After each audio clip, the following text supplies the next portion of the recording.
Middle east में जारी भीषण संघर्ष अब 7वें दिन में प्रवेश कर चुका है और हालात लगातार ज्यादा खतरनाक होते जा रहे हैं। इसी बीच ईरान ने दावा किया है कि उसने अपने सर्वोच्च नेता अली खामेनेई की मौत का बदला लेना ताबड़तोड़ तरीके से शुरू कर दिया है।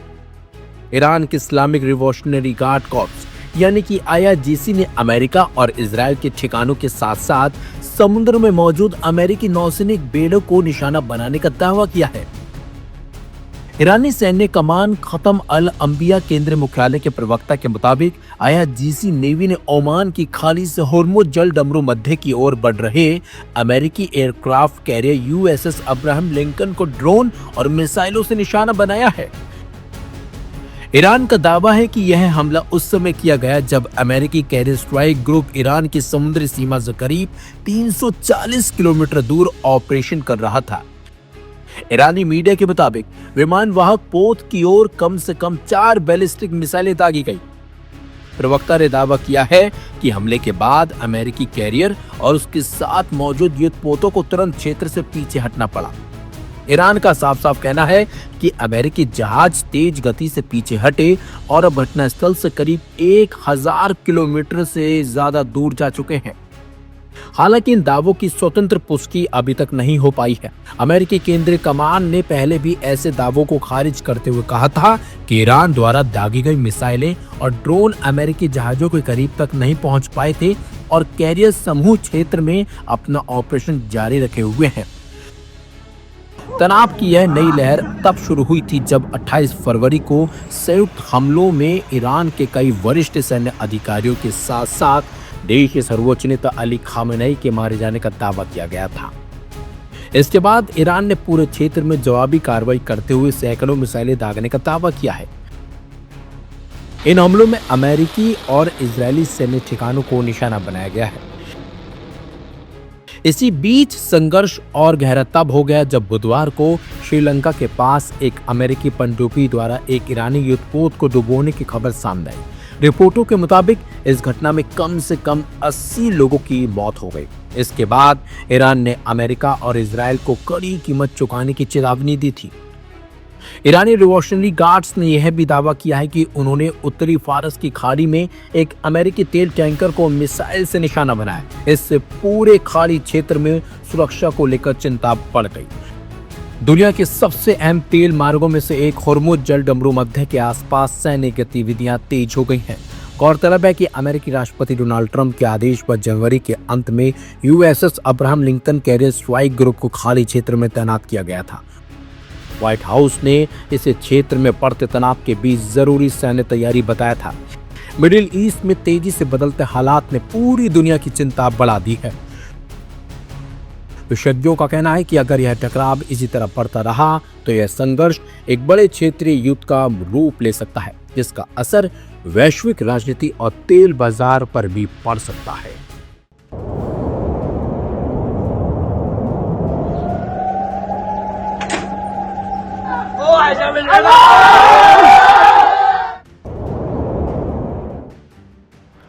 मिडिल ईस्ट में शुरू हुई जंग का अंत अब कब होगा ये किसी को नहीं पता।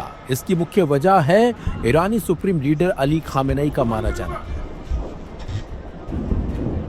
दरअसल इजराइल की ओर से किए गए अटैक में अली खामेनेई की मौत हो गई, जिसके बाद अब ईरान भड़का हुआ है। बल्कि ईरान ने खामेनेई की मौत का बदला लेने का ऐलान भी कर दिया। इजराइल के हमले के बाद ईरान खाड़ी देशों पर टूट पड़ा है। एक एक करके ईरान खाड़ी देशों को निशाना भी बना रहा है।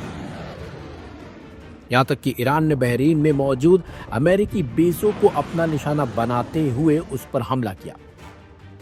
इजराइल और अमेरिकी हमलों का ईरान ने बदला लेने का दरअसल ऐलान भी किया था और अब उसका दावा करना शुरू कर दिया है। ईरान ने करीब 8 देशों में मौजूद अमेरिकी बेस पर हमला किया। इसमें बहरीन के naval base, Qatar, UAE, Saudi Arab, Israel, Kuwait, Dubai शामिल है।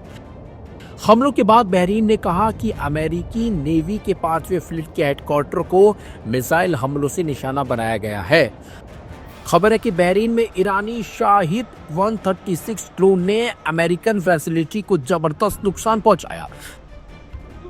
सबसे खास बात तो यह है कि इस हमले के बाद बहरीनी लोग खुशी मनाते नजर आए। दुबई में भी ईरान ने जबरदस्त तबाही मचाई है। ईरान ने एयरपोर्ट पर ताबड़तोड़ हमले किए हैं। इसके अलावा द पाम होटल और बुर्ज खलीफा के पास भी हमले किए गए हैं। कतर में भी धमाकों की आवाजें सुनाई दी। आपको बता दें, मिडिल ईस्ट के कई देशों में अमेरिकी मिलिट्री ने अपने बेस बनाए हुए हैं, जहां पर बड़ी संख्या में सैनिकों और हथियारों की तैनाती मौजूद है। इससे पहले अमेरिका और इजराइल ने शनिवार को पूरे ईरान में टारगेट करते हुए एक बड़ा हमला किया था।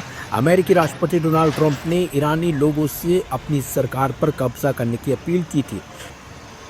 पहला हमला तेहरान के डाउनटाउन में ईरान के 86 साल के सुप्रीम लीडर अयतुल्ला अली खामेनेई के घर के कंपाउंड को टारगेट करते हुए किया गया था, जिसमें खामेनेई और उनके परिवार के कई सदस्य मारे गए हैं।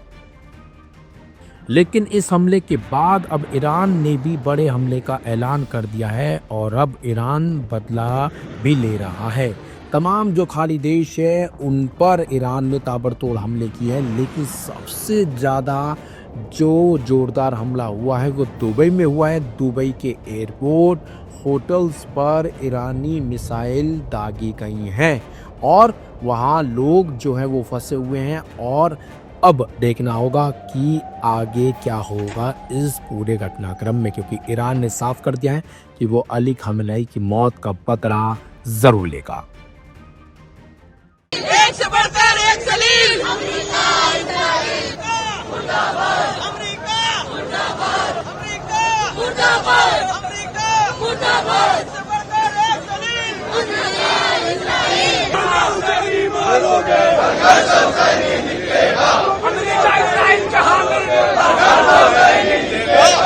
ईरान के सर्वोच्च नेता अली खामेनेई की अमेरिका और इजराइल के हवाई हमलों में मौत हो गई। इन हमलों में उनके परिवार के कई और सदस्य मारे गए हैं। बताया जा रहा है कि उनके ठिकानों पर एक साथ 30 से ज्यादा विध्वंसक बम गिराए गए।